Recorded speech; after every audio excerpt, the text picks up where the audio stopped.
Hi, my name is Dominique Live Fancy and welcome back to my channel. So today I will be giving you 5 things that I wish I knew before becoming a nail tech. Stay tuned.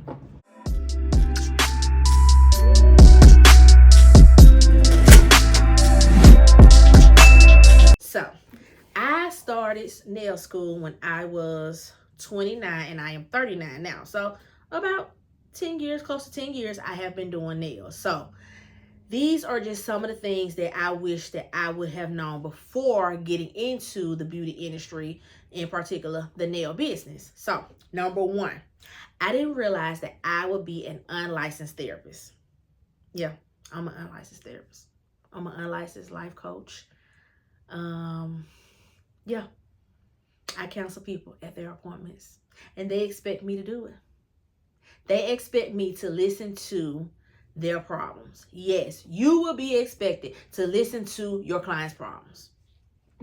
And I didn't think that I would be doing that because I'm kind of a private person. Well, I am a private person. So I didn't realize that people tell as much business as they do tell. Yes, your clients, they'll sit here and tell you all of their business without a blink. And then they'll turn around and say, well, what you think about that? When you just want to do their nails. You don't want to listen to that. You just want to do their nails. But that has become part of the job. Listening to your client's problems. Yeah. Listen to your client's problems. Number 2. Nails is it can affect your physical health. So, my back. Because I'm constantly like this doing nails. I used to be all across the table because you have so many clients that come in with dinosaur arms. And you pulling and pulling. You playing tug of war with somebody's arm. Bring your arm. Bring it closer. I am bringing it close. And you tell them like, hey, my back, bring it close. That ain't why your back hurt. They still like this. That ain't why they sitting all the way back like this. That ain't why your back hurt. When I'm like, bring your arm closer. You're hurting my back. So you have to make sure that you are sitting upright and you bring the client closer to you. And my chiropractor, I had to start going to the chiropractor. That's how bad it was. My chiropractor said, no, they have to come toward you because you are doing this all day. They are in your chair for what, hour and 30 minutes at a time? When you're sitting there all through the day doing that, you're doing it all through the day. So you are going to have your clients come to you. That's all I can say about that, about back problems. Also, I have this pillow. I'm sitting on it now. I purchased this pillow from Amazon, and so this has actually helped. This pillow has actually helped my back. And yeah, so I would say purchase that. I'll put the link in my description. But yes, also, I do hand file, but people who use an e-file also suffer from this too, and that's carpal tunnel. Yeah. That carpal tunnel hurts so freaking bad, and it waits until you are relaxed at night. When you laying down and you get this pain out of nowhere, pain and numbing. Mine had gotten so bad to where it was burning. I had to go to the doctor once again. So I got the nerve test. They was like, oh yeah, you have carpal tunnel. And a nerve test. When I tell you a nerve test hurts so bad, nobody ever tell you that. I had never heard anybody discuss carpal tunnel. So I was telling one of my clients, I was like, girl, people been had it. And I'm like, why is this not a discussion? So with my carpal tunnel, I had to start taking vitamins to ease it. I take a turmeric pill. I take a tart cherry, a B6. Yes, you are going to have to take all of this stuff. Well, you need to take all this stuff. Even if you don't feel it now, go ahead and start. Especially if you want to start a nail business. Go ahead and start so that you won't have to experience what I am experiencing. So the nerve test was, it was harsh. A nerve test hurts so bad. So they told me that I had carpal tunnel in both hands. So I have to wear a brace at night. Yes, you got to sleep in a brace. So do I sleep in it every night? No, it has gotten a lot better. When I started wearing my brace every night, it started to heal, so I don't experience any burning anymore. Rarely do I experience numbing, but yes, it is wear and tear on your body, and nobody discusses that. Nobody tells you that. Everybody just walking along like they just got everything going on. Nobody, and I've always said with this channel that I am going to keep it as real as I can because we all need to know the truth. Yes, I'm broke down. I'm broke down at 39. I'm broke down for real. Yes. Yes. Yes, it's wear and tear on your body. That's all I got to say. It's wear and tear on your body. Next, number 3. I did not know the nail business was so expensive. This is an expensive business. This business is so freaking expensive. We can start with the products. You know, you have these women on TikTok now. Yeah, we ain't paying no $30 for no nails. We gonna wear press-ons, and I don't understand why we got to pay those $30. All of that. When they don't even know what everything that go into it. We can start having to buy this tape. We can go all to the little things that makes this place what it looks like. Then we can get into the tools. I gotta have the tips. Tips don't cost a lot. Yeah, when you have a heavy clientele, it does, because you're constantly replacing tips. I have my clients change their nails every 3 months. So yes, I'm constantly replacing tips. I'm actually out of tips now. I have some tips, but it'll make me have to file more. I don't have any coffin tips right now. But I have my square, but I'm gonna have to file more with the square. So you have to have the UV light. You gotta keep the glue intact. Make sure you put your KDS glue in the refrigerator, because if you don't, it's gonna mess up on you. Yeah, that's a trick. Put it in the refrigerator. Yes, I gotta keep files. Gotta keep fresh files. Those cost. I hand file, so I use way more files than a person that uses the e-file. So yeah, that's a cost. My primer, I got to put this primer on you, whether you natural nail client or if you enhancement client. I got to put this primer on you. I got to have the powder. I got to have the base coat for my natural nail client. Base coat, they had went up so bad on the base coat. It was about $25 for one bottle. The base coat that I use, the one that makes my clients' nail last. Yes. I got to have the top coat. I got to have the polish. $8 on D&D. Okay, D&D is not the only option. And I have seen other nail techs like, well, what's another option for polishes? No, that's not the only option, and it's not necessarily the best option. Because you have to realize you're polishing your nails at home. So if I'm polishing a clientele, that is so different. I'm having to replace polish so much because everybody wants the same color. What they want, a nude or a pink. Those are the 2 top colors. Nude, pink, white, black. It's hard to keep a white and a black in stock, especially during the summer, because everybody want white toes, right? So we have all of that. I gotta use the LED lights for you. I got 2 LED lights now. $250 a piece that I paid for those. One of them done stopped working, and I just sent both of these lights in last year because they had stopped working and started acting up. So people don't see all that kind of stuff. You want wine when you come in here. You want to be able to sit back, get the wine. Still got to pay booth rent. We got to have cleaning products. Keep it clean, keep it sanitized. Need the barbicide. Got to keep the brushes to brush the dust off. You got to keep your Dawn dish detergent to clean your tools properly.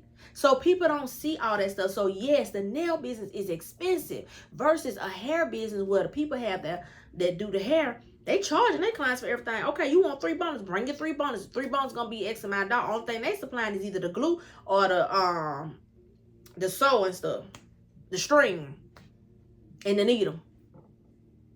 So yeah, they ain't really spent. Like, we have so many small things that we have to buy as nail techs. And I tell people, I'm like, you think about the nail business, but I just want to let you know it's an expensive. But it's expensive. This is an expensive business. It's expensive. Yes, it's expensive. Okay, so the next one is going to be no-show appointments and difficult clients. You're gonna have them. I don't care what you do, how you put your booking site. I don't care. You will have difficult clients. You will have difficult clients. You may not experience difficult clients the way I have experienced. I may not experience difficult clients the way you experience. But because people treat you, I'm a firm believer of people treat you the way they see you. Like if they feel a way about you or how you look, they treat you that way, however they feel about you. So yes.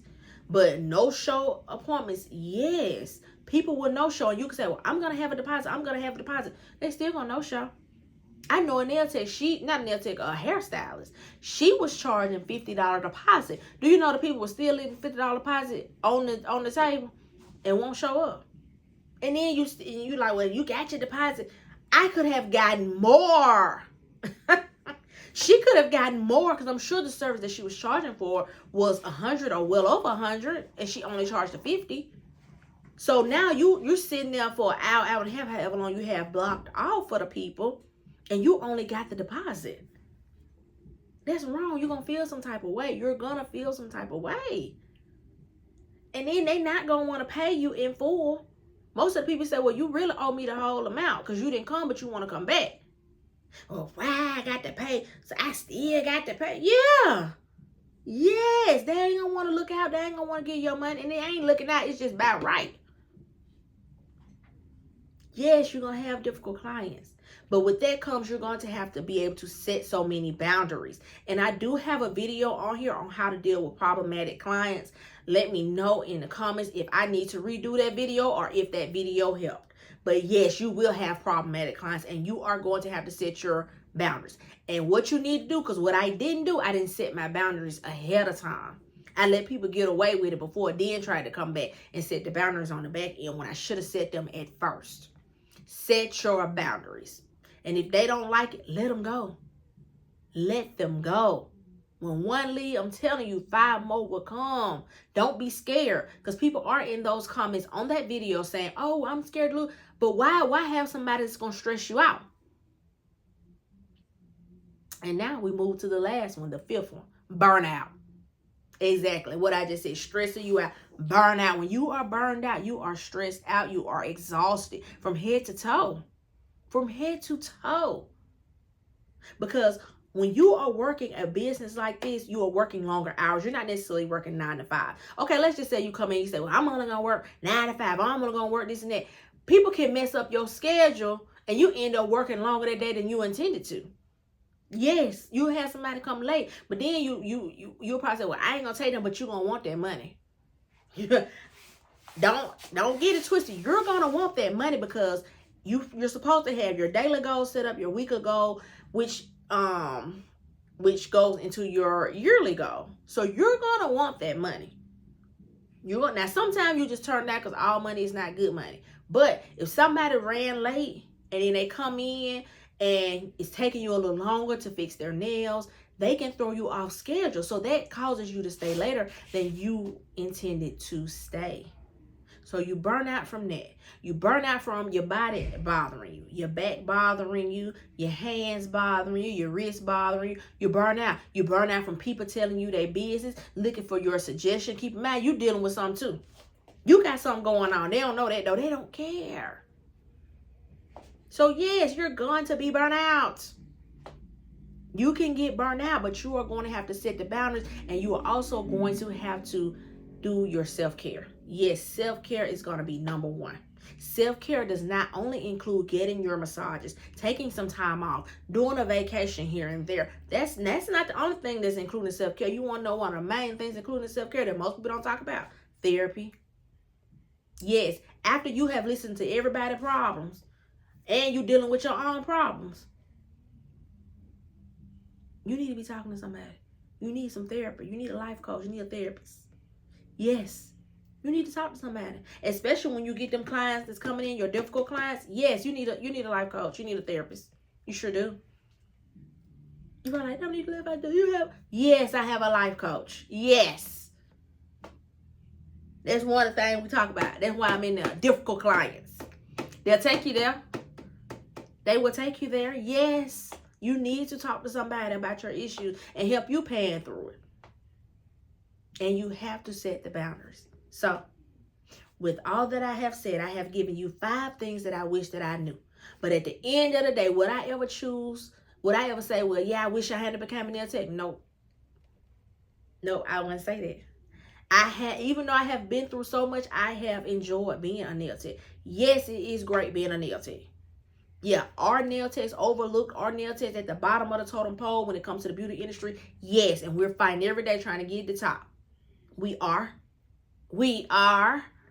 But I wouldn't change. I wouldn't change the difficult clients because it helps me maneuver through life, because life is not just rainbows. There are difficult situations, and I'm glad that I have been in a difficult situation so that I can handle the next problem better than I did previously.